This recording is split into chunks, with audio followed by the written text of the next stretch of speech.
Hi everyone, welcome to the channel mom life matters. और आज की ये वीडियो स्पेशली न्यू मॉम्स के लिए है। तो ऐसी बहुत सारी चीज़ें हैं जो एज अ न्यू मॉम हमको बहुत ज़्यादा स्केरी लगती हैं, बट इट्स क्वाइट नॉर्मल।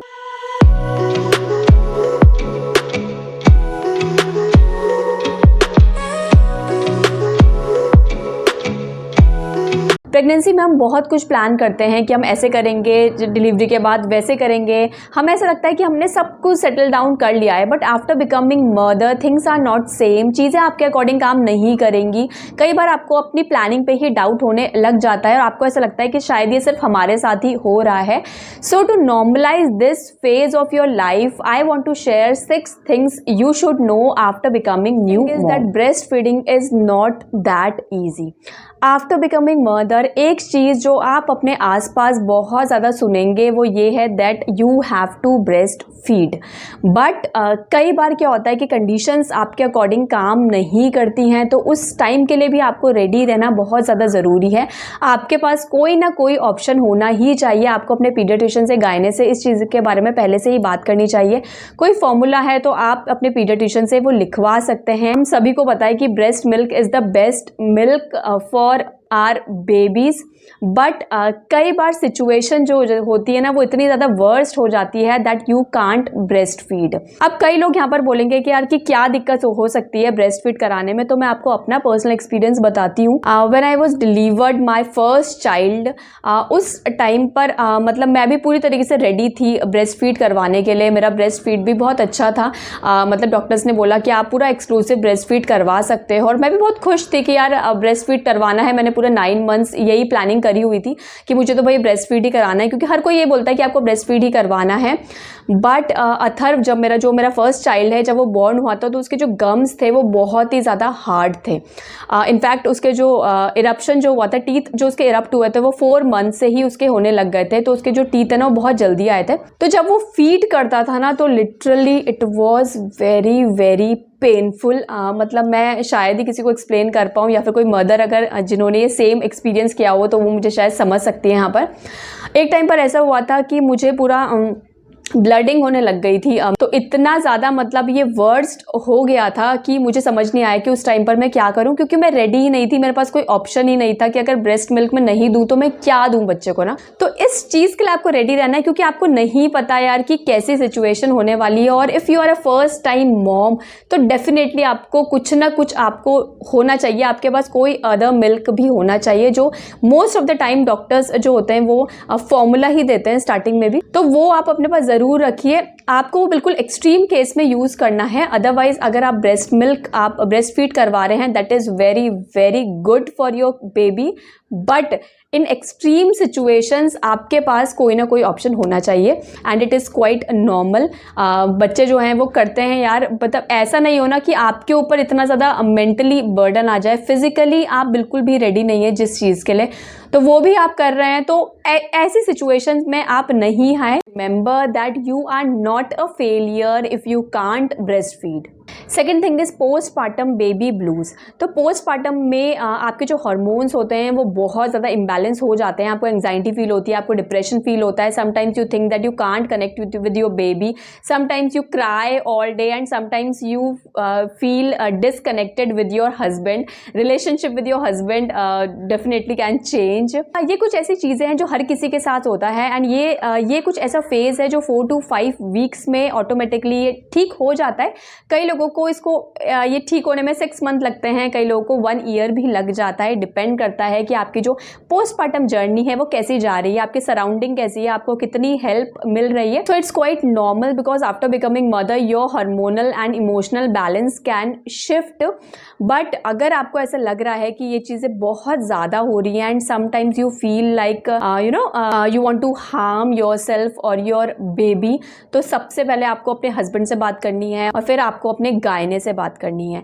मेरा मोटिव बस ये है कि इस चीज़ को आपको बताने का, that you have to talk.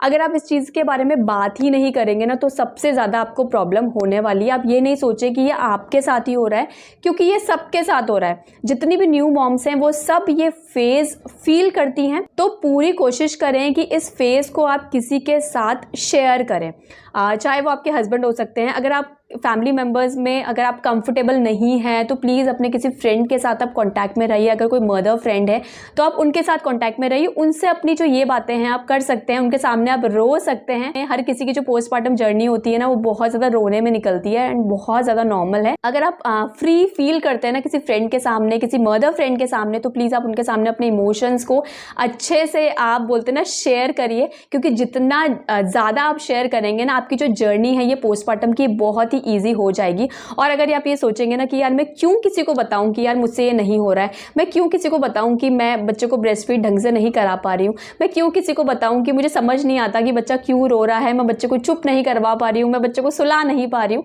तो ऐसी बहुत सारी चीज़ें हैं जो ये जो जर्नी है थोड़ा सा टफ बना देती है, और ये टफ तब बनाती है जब आप किसी के साथ शेयर नहीं करते हैं। तो प्लीज़ आप इन चीज़ों को शेयर करिए। जितना ज़्यादा आप शेयर करेंगे आपको समझ में आएगा ये चीज़ की ये जो चीज़ है it's very very normal. Third thing is that take help and do not become super women. अब डिलीवरी के बाद के जो स्टार्टिंग के 6 मंथ होते हैं ना उसमें आपको हेल्प लेनी ही चाहिए। मैंने कई लोगों को देखा है, स्पेशली जिनकी नॉर्मल डिलीवरी होती है ना, उनको ना ये बिलीव करवाया जाता है दैट आपकी नॉर्मल डिलीवरी हुई है तो आप तो बिल्कुल एक दिन में बिल्कुल परफेक्ट हो गए हैं, अब आप अपने बच्चों को भी खुद से संभाल सकते हैं, आपकी बॉडी जो है उसमें भी कोई प्रॉब्लम नहीं है, आप रिकवर बहुत जल्दी कर जाएंगे।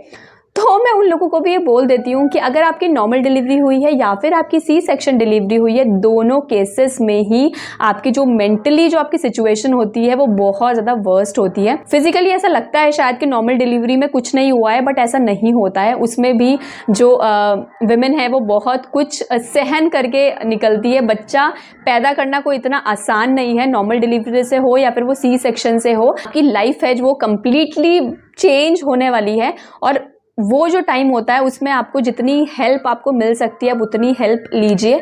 अपने को ये मत सोचिए कि आपकी नॉर्मल डिलीवरी हुई है तो आप बिल्कुल ठीक हैं, क्योंकि क्या होता है ना स्टार्टिंग के 6 मंथ में अगर आपने अपनी केयर अच्छे से नहीं करी तो लॉन्ग टर्म में जो आपको प्रॉब्लम्स होने वाली है ना शायद आपको उनका अंदाज़ा भी नहीं होगा। कुछ चीज़ें आपको ऐसी होंगी ना कि अगले 2 साल में आपको कुछ ना कुछ आपको देखने को मिलेगा कि अच्छा आपको पहले नहीं होता था अभी होने लग गया, बैक पेन की प्रॉब्लम पहले नहीं थी बट अब होने लग गई। तो वो उन्हीं लोगों को होता है जनरली जो स्टार्टिंग के 6 मंथ में प्रॉपर तरीके से रेस्ट नहीं करते हैं। आपको हेल्प मिल रही है, आपको अगर बच्चे की हेल्प मिल रही है तो बहुत अच्छी बात है। आप बच्चे की हेल्प किसी और से ले सकते हैं। आप खुद को थोड़ा सा टाइम दीजिए और अपनी जो डाइट है वो अच्छी रखिए। स्टार्टिंग के 6 मंथ में आपको अपनी हेल्थ का बहुत ही अच्छे से ध्यान रखना है। Next thing is that use your motherhood instincts. अब आफ्टर बिकमिंग मदर सडनली लोगों के सजेशंस का पिटारा खुल जाता है।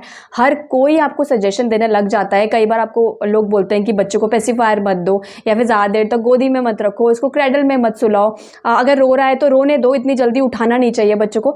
तो ऐसे बहुत सारे सजेशंस हैं जो आपको मिलेंगे, बट इन सब सजेशंस के ऊपर आपको जो रखना है वो होती है मदरहुड इंस्टिंक्ट्स, जो कि बहुत ज़्यादा ज़रूरी है। क्योंकि आपके अलावा ये कोई नहीं बता सकता कि आपके बच्चे के लिए क्या सही है या गलत है। तो अपनी जो मदर इंस्टिंक्ट होती है ना उस पर भरोसा रखिए, अपने ऊपर विश्वास रखिए, और एक कॉन्फिडेंस में रहिए। हमेशा ऐसे डिलेमा में मत रहिए। अपने पीडियाट्रिशियन के कांटेक्ट में रहिए। ये चीज़ें अगर आप फॉलो करेंगे तो डेफिनेटली आपको कोई भी प्रॉब्लम नहीं होगी।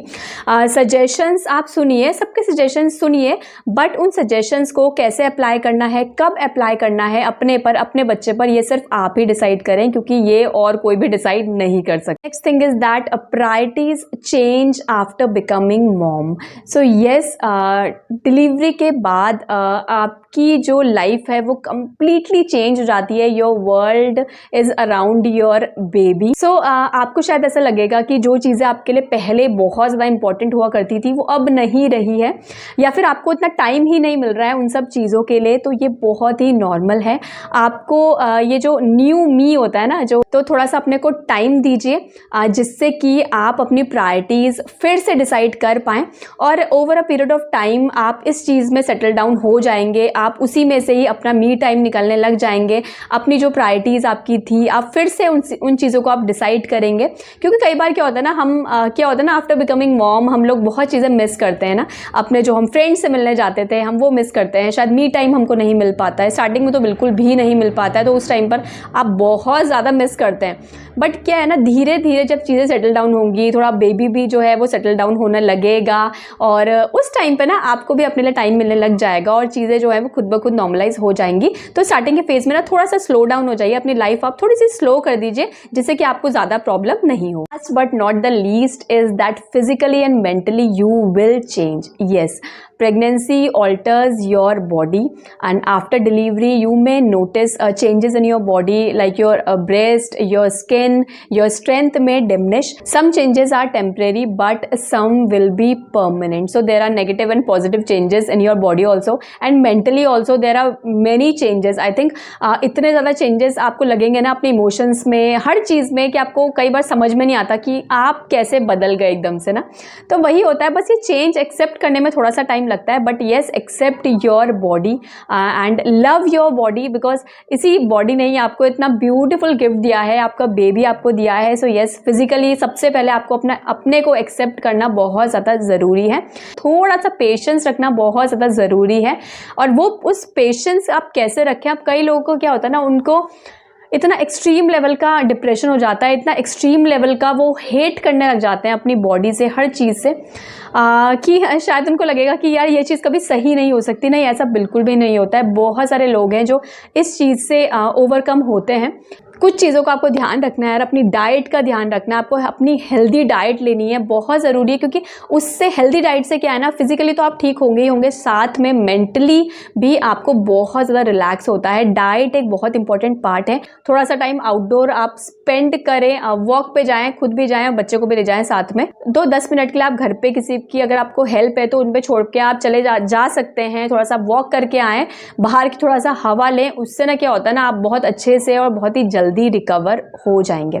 सो आई थिंक यार बहुत सारी चीज़ें मैंने यहाँ पर कवर करी हैं। आई होप आप लोगों को ये थोड़ा बहुत हेल्प आपको करी होगी। और अगर आपको ऐसा लगता है ना कि आप भी यही चीज़ें फेस कर रहे हैं, और अगर आपको ऐसा भी लगता है ना कि कोई चीज़ मैंने यहाँ पर मिस करी है, तो आप प्लीज़ मुझे कॉमेंट करके बताइएगा। अगर आपको ये वीडियो अच्छी लगी होगी और थोड़ी सी भी अगर हेल्पफुल लगी होगी तो प्लीज़ लाइक करिएगा, शेयर करिएगा। And I always say this कि please normalise this phase of motherhood. So thank you so much for watching this video. मिलती हूँ मैं आपको अपनी नेक्स्ट वीडियो में। Till then bye bye and take care.